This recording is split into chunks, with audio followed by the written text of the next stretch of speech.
సాక్షి TV ప్రసారాలను నిలిపివేయటం చట్టరీత్యా నేరం. సాక్షి టీవీ ప్రసారాల కోసం మీ స్థానిక కేబుల్ ఆపరేటర్ను వెంటనే సంప్రదించండి. DTH లో ఇంటర్నెట్ లో కూడా సాక్షి టీవీ ప్రసారాలను వీక్షించవచ్చు. తొక్కిసలాట జరిగిన కాశీబుగ్గ వెంకటేశ్వర స్వామి ఆలయం వద్దకు వచ్చిన మంత్రి అచ్చెన్నాయుడును భక్తులు నిలదీశారు. దేవుడి దర్శనం కోసం వస్తే ఏర్పాట్లు ఎందుకు చేయలేదని నిలదీశారు. ప్రభుత్వం ఉండి ఏం చేస్తోందని ఆగ్రహం వ్యక్తం చేశారు.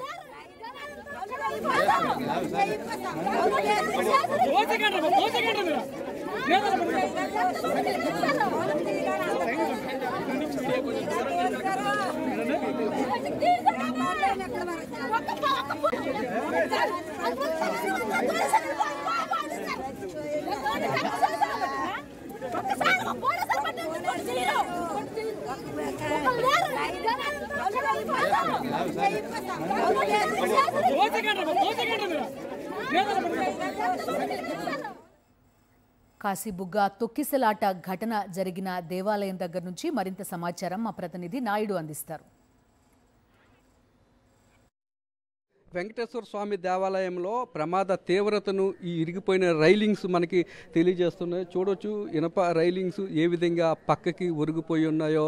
ఇక్కడే భక్తులు చాలామంది తొక్కిసలాటలోనే అక్కడ పడిపోయడంతో పాటు ఈ కిందను కూడా పడిపోయారు. మొత్తం ఈ ప్రమాదం ఏ విధంగా జరిగింది వాటన్నింటిని కూడా మీకు క్లియర్గా వివరించే ప్రయత్నం కూడా చేస్తున్నాము. అక్కడ పడి కొంతమంది ఈ కిందను కూడా పడడంతో చాలామంది చనిపోయిన సుమారు 10 మంది వరకు కూడా చనిపోయిన పరిస్థితి మనకి కనిపిస్తుంది. ఈరోజు కార్తీక మాసము తొలి ఏకాదశి కావడంతో భక్తులు పెద్ద సంఖ్యలో తరలివచ్చారు. సుమారు 25,000 మంది భక్తులు ఈరోజు స్వామివారిని దర్శించుకునేందుకు వచ్చారు. క్యూ లైన్ పొడవుగా ఉంది. అలాగే భక్తుల సంఖ్య ఉదయం నుంచి కూడా పెరుగుతూ వస్తుంది. అయినప్పటికీ కూడా అటు ప్రభుత్వ యంత్రాంగంలో కానీ ఇటు పోలీసుల్లో కానీ ఎటువంటి చలనం కూడా కనిపించలేదు. కనీసం ఎక్కడైతే ఈ ప్రమాదం జరిగిందో, ఎక్కడైతే క్యూ లైన్లు ఉన్నాయో కనీసం ఆ క్యూ లైన్ దగ్గర కనీసం 100 మీటర్లకి ఒక కానిస్టేబుల్ పెట్టినా వెళ్ళే మార్గంలో కానీ వచ్చే మార్గంలో కానీ ఒక్కొక్క కానిస్టేబుల్ పెట్టినా ఇటువంటి పరిస్థితి నెలకొనేది కాదు. కేవలము పోలీసుల వైఫల్యంతోనే ఈ ప్రమాదం జరిగిందనే విమర్శలు అయితే వ్యక్తమవుతున్నాయి. ముందుగానే తెలుసు పలాసలో ఉన్న ఏదైతే వెంకటేశ్వర స్వామి దేవాలయం ఉందో ఆ దేవాలయంలో కార్తీక మాసము అలాగే ఏకాదశి రోజున 25,000 వరకు కూడా భక్తులు వస్తారు. 25,000 మంది వరకు కూడా భక్తులు వస్తారు. వాళ్ళకి భద్రత కల్పించాల్సిన బాధ్యత ప్రభుత్వం మీద ఉంది, అధికార యంత్రాంగం మీద ఉంది అనే విషయాన్ని పూర్తిగా మర్చిపోయారు. పైపచ్చి ఇది దేవాదాయ శాఖ పరిధిలో లేదు, మాకు సంబంధం లేదు అనే విధంగా ప్రభుత్వం చేతులు దులుపుకునే ప్రయత్నం చేస్తుంది. అది ప్రభుత్వ దేవాలయమైనా ప్రైవేట్ దేవాలయమైనా అలాగే భక్తులు ఆంధ్ర రాష్ట్రానికి సంబంధించిన వారైనా విదేశీయులైనా అలాగే ఇతర రాష్ట్రాలకు సంబంధించిన వారైనా వారందరికీ కూడా భద్రత కల్పించాల్సిన బాధ్యత, వారి ప్రాణాలకు రక్షణ కల్పించాల్సిన బాధ్యత ప్రభుత్వం మీదే ఉంటుంది.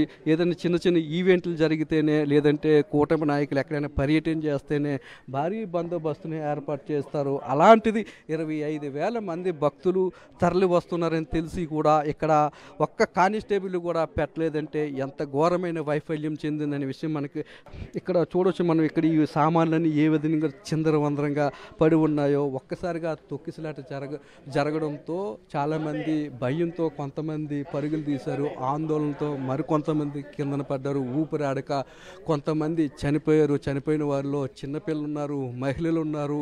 పోయిన ప్రాణాలకు వారి కుటుంబానికి ఎవరు సమాధానం చెప్తారు? వారు చనిపోయిన వారి కుటుంబాలకు ఎవరు బాధ్యత వహిస్తారు? ప్రభుత్వం తన బాధ్యతను సక్రమంగా నిర్వర్తించేలాగుంటే ఇటువంటి పరిస్థితి నెలకొనేది కాదు. ఇటువంటి చర్యలు పునరావృతం కాకుండా పటిష్టమైన భద్రతను ఏర్పాటు చేయడము, భక్తులు వచ్చే సమయంలో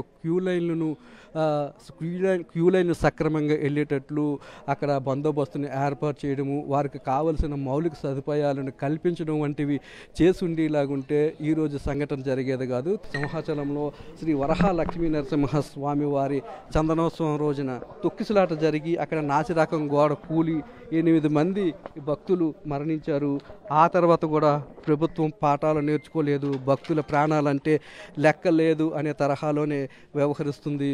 దీంతోనే ఈరోజు కూడా అదే తరహాలో వ్యవహరించడంతో 10 మంది భక్తులు మరణించారు. ప్రభుత్వం జరిగిన తప్పుల నుంచి పాఠాలు నేర్చుకోకుండా కళ్ళు మూసుకుని వ్యవహరిస్తుండటంతో ఇటువంటి ప్రమాదాలు జరుగుతున్నాయి.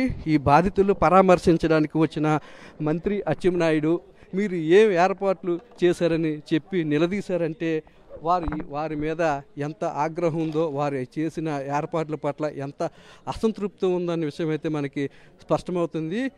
భక్తులు నిలదీసిన దానికి మంత్రి అచ్చెన్నాయుడు దగ్గర కానీ లేదంటే స్థానిక ఎమ్మెల్యే సిరియస్ దగ్గర కానీ సమాధానం లేదు.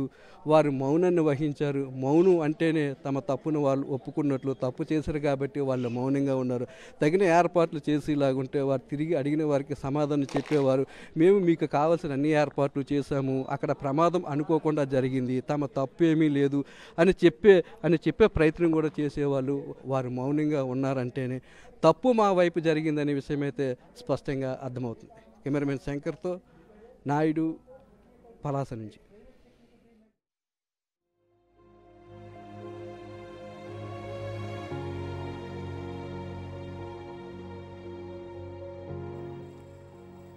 శ్రీకాకుళం జిల్లా కాశీబుగ్గ వెంకటేశ్వర స్వామి ఆలయంలో తొక్కిసలాట ఘటనపై స్పందించారు వైఎస్ఆర్సీపీ నేత, మాజీ ఎమ్మెల్యే మల్లాది విష్ణు. ప్రభుత్వ వైఫల్యం వల్లే తొక్కిసలాట జరిగిందన్నారు. తిరుపతి తొక్కిసలాట జరిగి ప్రజలు ప్రాణాలు పోయినా కూటమి ప్రభుత్వం మేల్కొనలేదని, ప్రజల ప్రాణాల పట్ల నిర్లక్ష్యంగా వ్యవహరిస్తోందని ఆగ్రహం వ్యక్తం చేశారు. రాష్ట్రంలో ఇంటెలిజెన్స్ పూర్తిగా విఫలమైందన్నారు.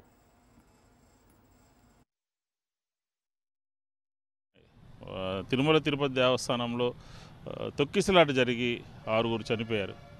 అలాగే సింహాచలంలో చనిపోయారు, 6 చనిపోయారు. అయినప్పటికీ కూడా ఈ ప్రభుత్వానికి చీమ కుట్టినట్లేదు. హిందూ ధర్మం పట్ల, ఈ దేవాలయాల పట్ల ఎంతటి తేలిక భావంతో ఉన్నారనంటే, ఈరోజు కార్తీక మాసంలో అన్ని దేవాలయాలు కూడా కిటకిటలాడతాయి. ఈ కార్తీక మాసంలో శనివారం కానీ, సోమవారం కానీ, ఇతర పర్వడి దినాల్లో భక్తులందరూ కూడా దైవ దర్శనం చేసుకోవాలని చెప్పని కోరుకుంటారు. అలాంటిది ఇంటెలిజెన్స్ లేదా? స్పెషల్ బ్రాంచ్ ఏం చేస్తుంది? ఇంటెలిజెన్స్ ఏం చేస్తుంది? ఆ జిల్లాలో ఉన్నటువంటి శనివారం పూట కార్తీక మాసంలో ఏకాదశి రోజున భక్తులందరూ దేవాలయాలకు వెళ్తారని అక్కడ ఏర్పాట్లు ఎలా ఉన్నాయని ముందస్తు చర్యలు ఏమైనా తీసుకోవాల్సిన అవసరం లేదా? ఈ ప్రభుత్వం పూర్తిగా నిర్లక్ష్యంగా ఉంది. ఈ ప్రభుత్వము ఒక్క క్షణం కూడా అధికారంలో ఉండడానికి వీల్లేదు. ఎందుకంటే ఒక సంఘటన జరిగితే అది ఏదో అనుకోవచ్చు, సిరీస్గా జరుగుతున్నాయి. 16 నెలలుగా దేవాలయాల్లో జరుగుతున్నటువంటి సంఘటనలు మనం కనుక చూస్తే హృదయ విదారకంగా దైవ దర్శనానికి వెళ్ళినటువంటి భక్తులు, ఆంధ్రప్రదేశ్లో గుళ్ళకు వెళ్ళినటువంటి భక్తులు తిరిగి భద్రంగా ఇంటికి చేరతారు అని చెప్పని నమ్మకం లేనటువంటి పరిస్థితి ఈరోజు ఆంధ్రప్రదేశ్లో ఉంది. దీన్ని తీవ్రంగా ఖండిస్తూ ఉన్నాం. ఖచ్చితంగా చంద్రబాబు నాయుడు గారు కూటమి ప్రభుత్వంలో ఉన్నటువంటి బాధ్యత వహించాలి అని చెప్పని వైఎస్ఆర్ కాంగ్రెస్ పార్టీ డిమాండ్ చేస్తూ ఉంది. సాక్షి టీవీ ప్రసారాలను నిలిపివేయడం చట్టరీత్యా నేరం. సాక్షి టీవీ ప్రసారాల కోసం మీ స్థానిక కేబుల్ ఆపరేటర్ను వెంటనే సంప్రదించండి. DTHలో ఇంటర్నెట్లో కూడా సాక్షి టీవీ ప్రసారాలను వీక్షించవచ్చు.